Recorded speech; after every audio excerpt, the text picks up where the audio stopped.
Nosotros también, Octavio González, delegado estudiantil ante el Consejo Universitario. Bien, que va a quedar para último porque escogimos el sistema... La menor complejidad. Escogiste la menor complejidad. De la mayor complejidad a la menor complejidad. Sí, no, y además llegó de último. No respetó la Sí, audiencia. porque fue que sacó un invento de que mayores en No, edad pido saben disculpas, evaluar. estaba en una reunioncita y se me atrasó un poco el tiempo, pero bueno, Bueno, Menos tarde que nunca. le tomó la multa baja. Bien, señores. ¿Esto me lo tengo que poner o...? No. Ok. Déjenme decirles antes de que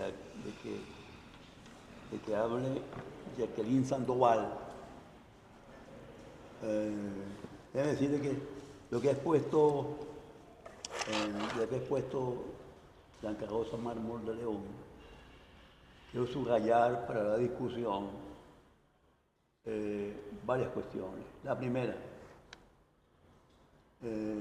esto de los triunfadores, fuimos derrotados. Nosotros no, ellos. El gobierno fue derrotado. Ok. El gobierno fue derrotado. Pues. El gobierno fue derrotado. Ahora, lo que estoy, antes se lo dije y lo repito ahora, no he subido al ring. No sube al ring y pierde por forfeit. Y eso es una derrota, ciertamente. Pero en la guerra hay un ganador, un triunfador y un derrotado. Las llamadas guerras tradicionales. Pero aquí no hubo confrontación. Hasta donde hemos buscado, no hemos visto confrontación. Capitularon. Ahora, hay una capitulación. El testimonio que da este señor ministro de Defensa después de Davos, porque en Davos es donde Trump señala que Venezuela lo tomó como un laboratorio para utilizar las armas más poderosas que no tiene nadie en el mundo. Entonces, cuando Parino oye eso, es cuando saca su argumento un mes después, el 26 de febrero, antier, muy recientemente, cuando oye esto. Y el Davos fue en enero. Él se entera mucho después del discurso de Trump y lanza que era suicida que fuéramos a enfrentar al ejército más poderoso del mundo, con las armas más actualizadas. Quería poner ese punto de discusión. Otro punto que quiero poner en discusión, llamar la atención sobre esto, es este de que no pudimos sacar a Maduro. Y vino Trump y sí pudo, Trump y su pandilla. Ahora, no pudimos. El no poder es un triunfo o un fracaso. ¿Quién lo intentó? Por las vías A y B y C y D, los métodos tradicionales. No se buscó otro método.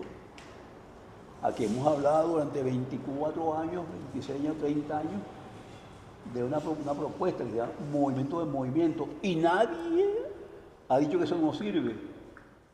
Cuando le hablamos a Chávez de movimiento de movimiento, lo copió. Mal, pero lo copió. Pero las fuerzas opositoras no han copiado nada. Y seguimos, o hay armas o hay votos. Más nada.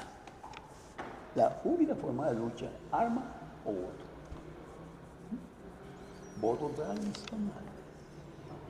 De modo que nosotros no pudimos, y bienvenido materialmente el favor que nos hizo Norteamérica Otro punto de discusión. Y en tercer y último lugar, esto se acabó. Esto se acabó. Porque se llevaron a Maduro. Ayer escuché una juez, si ustedes la vieron, diciendo que eso no es así, que no hay elementos para condenarlo. Que no hay elementos para condenarlo. Entonces, eso no es una cuestión fácil que ya se acabó. Y se acabó con los tutelados. Los tutelados significan que se acabó. Es decir, hay elementos que dejo apuntados para la discusión. Bien, ahora sí. Segunda exposición, Jacqueline Sandoval, abogado de la República en pleno ejercicio, conocida en esta cátedra, además familiar de presos políticos y una luchadora permanente en este campo. Jacqueline, con ustedes. Buenas tardes. Nosotros aquí debemos hablar de una amnesia selectiva. Sí, porque si precisamente la amnistía viene de amnesia y tenemos una amnesia selectiva en la ley en cuanto no solamente a las exclusiones, sino además que no cumple con todo lo que es la justicia transicional, porque nosotros debemos hablar, en este caso, justicia transicional. Porque ¿cuándo se da una amnistía? Cuando vienen épocas de pacificaciones, cuando vienen épocas de reconciliación y cuando precisamente el objetivo es la reconciliación nacional, el retorno a la democracia y además lo que es la búsqueda y la reconstrucción del Estado de Derecho. Con esta ley de amnistía indudablemente no conseguimos nada de eso. De hecho, como dijo bien la doctora Marma, tenemos un artículo que es el último precisamente, donde nos dice, hay borrón, pero haz esto y vas preso. Entonces, una amnistía con amenaza de una vez, de que te perdono esto, pero no vuelvas a hacer más nada porque vuelves a ir preso. Entonces, ante una amnistía selectiva, nosotros podemos pedir quizás una nulidad de esa ley, por cuanto realmente no cumple lo que debe ser una amnistía real, que es búsqueda de la justicia, búsqueda de la verdad, reparación de las víctimas, dignificar a las víctimas, reintegrar realmente a esa víctima a esa sociedad, porque a los presos políticos debemos verlos como víctimas, no debemos verlos como personas que ejecutaron, como dicen ellos, hechos violentos.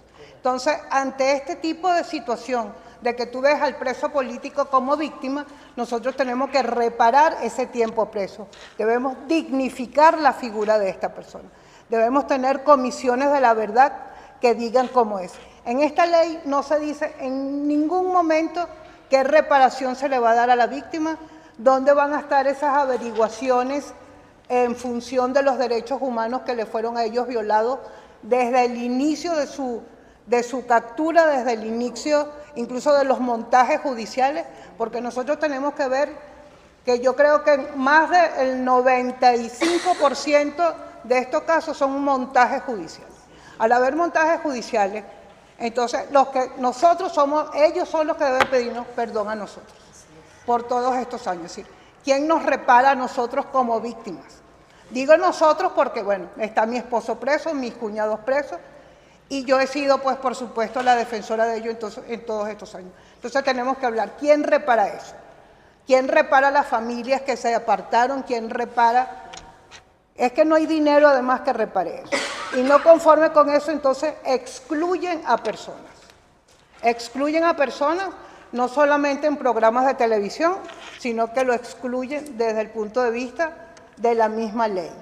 Donde está muy bien, hicieron exclusiones, vamos a hablar también de esa parte buena.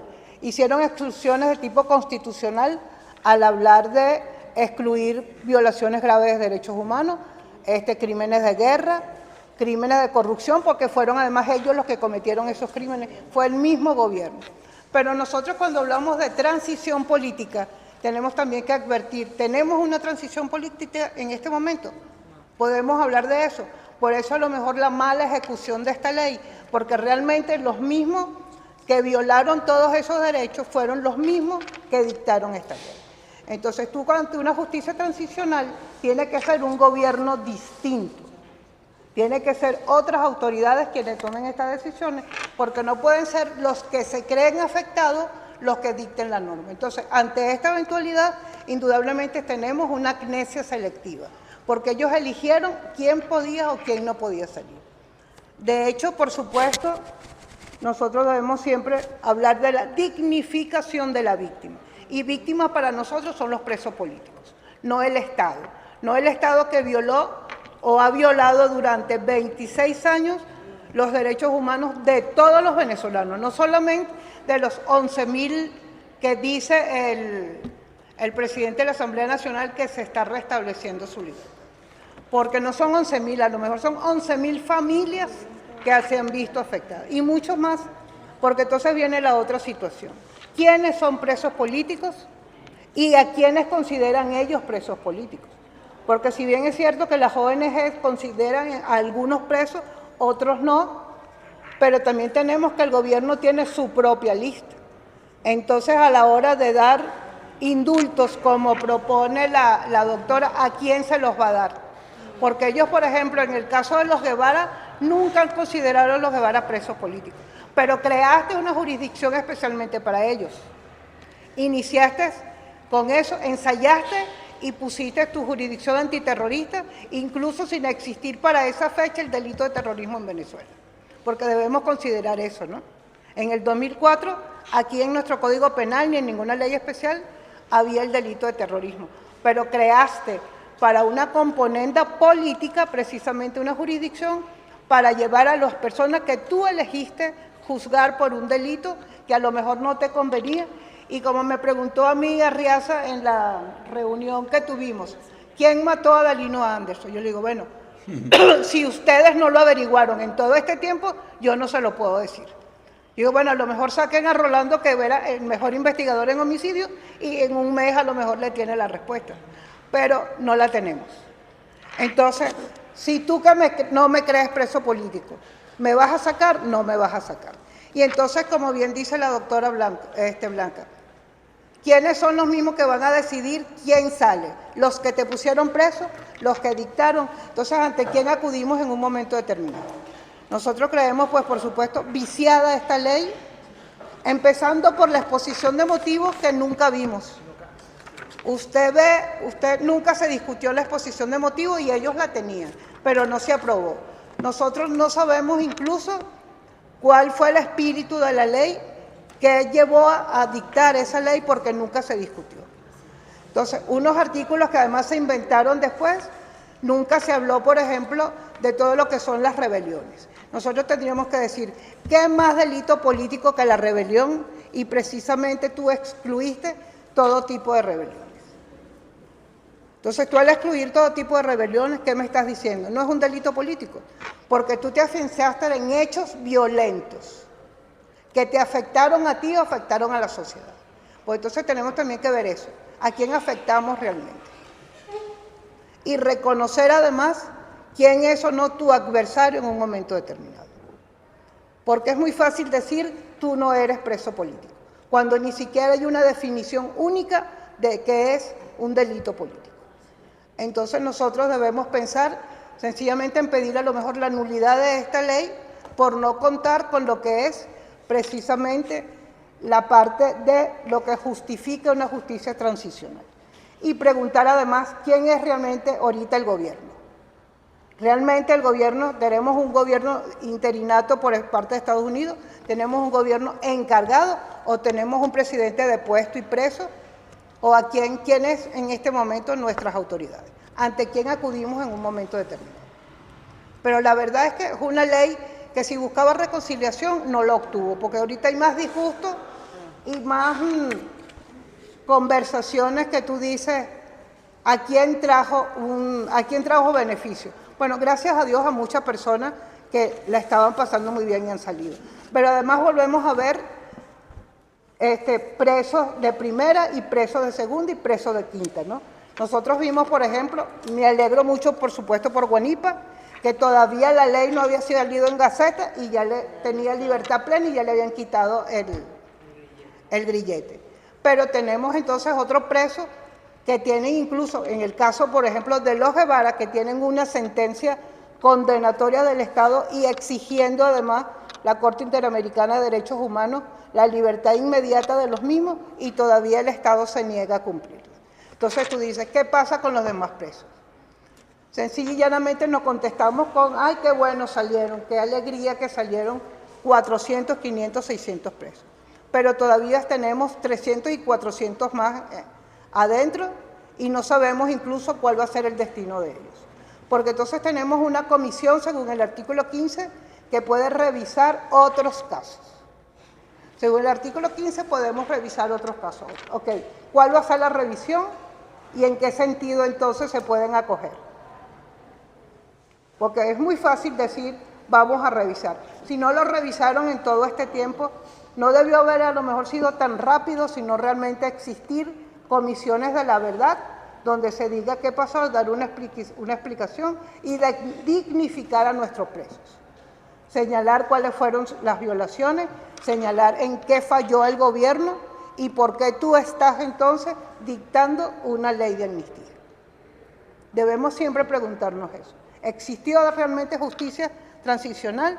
¿Existió una ley de amnistía que nosotros podemos decir que satisfizo todo lo que era nuestras expectativas como venezolanos, como abogados, como víctimas? No las tenemos. Entonces, ¿hay reconciliación? No tenemos reconciliación. Yo creo que